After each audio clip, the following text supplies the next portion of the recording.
Iran युद्ध में हथियार, गोला बारूद, मिसाइल से धमकी देने की आपने बहुत सी खबरें सुनी होंगी, लेकिन मीम्स, फेक न्यूज और प्रोपेगेंडा में ईरान युद्ध क्या फंस कर रह गया है। इजराइल से लेकर अमेरिका तक इसको लेकर हड़कंप मचा हुआ है। तेहरान ने भी अब इस पर पलटकर जवाब दिया है। सच्चाई क्या है? ईरान, अमेरिका, इजराइल के बीच चल रहे युद्ध में वार सिर्फ हथियारों से नहीं हो रहे हैं, यह युद्ध डिजिटल दुनिया में भी फैल गया है और इसका एग्जाम्पल हाल ही में देखा गया। और एक ऐसा उदाहरण देखा गया एक ऐसे फेक न्यूज पोस्ट के साथ जिसने दुनिया के दो देशों के बीच युद्ध को और भड़काने का काम किया। अमेरिका और ईरान के बीच जारी युद्ध अब सिर्फ मिसाइलों और ड्रोन तक सीमित नहीं रह गया है। अब इस जंग का दायरा डिजिटल तक पहुंच गया है। इस जंग का एक नया मैदान सोशल मीडिया बन चुका है। मतलब बूट्स ऑन ग्राउंड्स उतारे ना उतारे, सोशल मीडिया की दुनिया में जमकर जंग हो रही है, जहां पर मीम्स, गलत सूचनाएं और बिना पुष्टि किए गए दावे तेजी के साथ फैल रहे हैं। जब ऐसा किसी युद्ध के दौरान होने लगे तो मामला कितना गंभीर परिणाम दे सकता है, उसका उदाहरण ईरान युद्ध में देखा जा सकता है। कई बार ऐसी खबरें इतनी तेजी के साथ वायरल हो जाती हैं कि वे सरकारों और बड़े नेताओं तक भी पहुंच जाती हैं।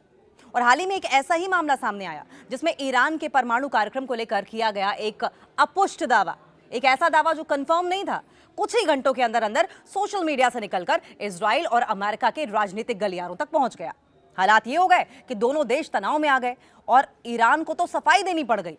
बाद में खबर सामने आई कि यह पूरा मामला तो सिर्फ फेक न्यूज का था, जो एक अकाउंट से दूसरे अकाउंट पर ट्रांसफर होते होते राजनयिक गलियारों तक पहुंच गया।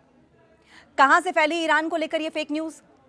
दरअसल हुआ यूं कि 5 अगस्त को भारत से जुड़े एक अनजान एक्स अकाउंट ने, सोशल मीडिया प्लेटफॉर्म एक्स पर कोई अकाउंट होगा, उसने ईरान के परमाणु कार्यक्रम को लेकर एक पोस्ट शेयर की और इस अकाउंट के करीब 1.75 लाख फॉलोअर्स बताए जाते हैं, जिसकी वजह से ये खबर आगे तक पहुंच गई। पोस्ट में दावा यह किया गया है कि ईरान के इस्लामिक रेवोल्यूशनरी गार्ड्स कॉर्प्स के commander brigadier general Ahmad Vahidi ने कहा कि जब तक इजराइल और अमेरिका के पास परमाणु हथियार है, तब तक ईरान भी परमाणु हथियार हासिल करने की कोशिश नहीं छोड़ेगा।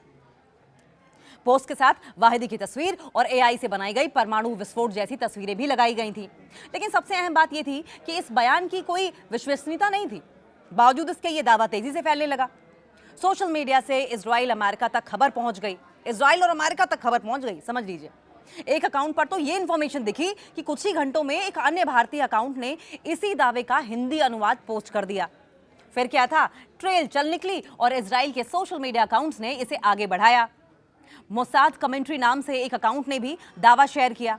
हालांकि इस अकाउंट का नाम इजराइल की खुफिया एजेंसी मोसाद जैसा है, लेकिन इसके साथ किसी आधिकारिक संबंध की कोई पुष्टि नहीं है। वो बात अलग है कि इसके कुछ ही समय बाद इजराइल के चैनल 14 ने कथित बयान को प्रसारित कर दिया और इसे ईरान की ओर से परमाणु बम बनाने के खुले कबूलनामे की तरह पेश किया गया। और ये मामला यही नहीं रुका। इजराइल के प्रधानमंत्री बेंजामिन नेतन्याहू ने भी अपने एक भाषण में इस दावे का जिक्र किया। अमेरिका में ट्रंप प्रशासन के संयुक्त राष्ट्र में राजदूत माइक वॉल्ट्ज ने इसे सोशल मीडिया प्लेटफॉर्म एक्स पर शेयर करते हुए कहा कि ईरान आखिरकार वही बात स्वीकार कर रहा है जो सालों से बिल्कुल क्लियर थी, बिल्कुल साफ थी। फ्लोरिडा के सीनेटर हैं रिक स्कॉट, इन्होंने भी इसको रीपोस्ट कर दिया। ईरान ने दावे को झूठ बताया, जो कि हर बार ईरान बताता है। ईरान के विदेश मंत्रालय के प्रवक्ता इस्माइल बघेई ने इस दावे को खारिज कर दिया।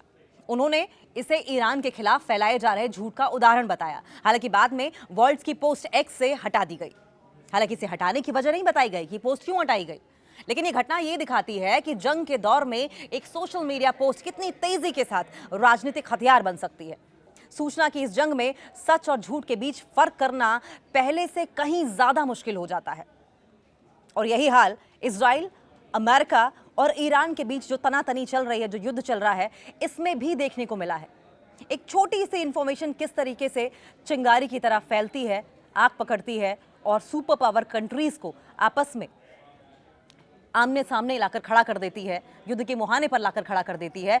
ये अपने आप स्पष्ट आपको समझ आया होगा।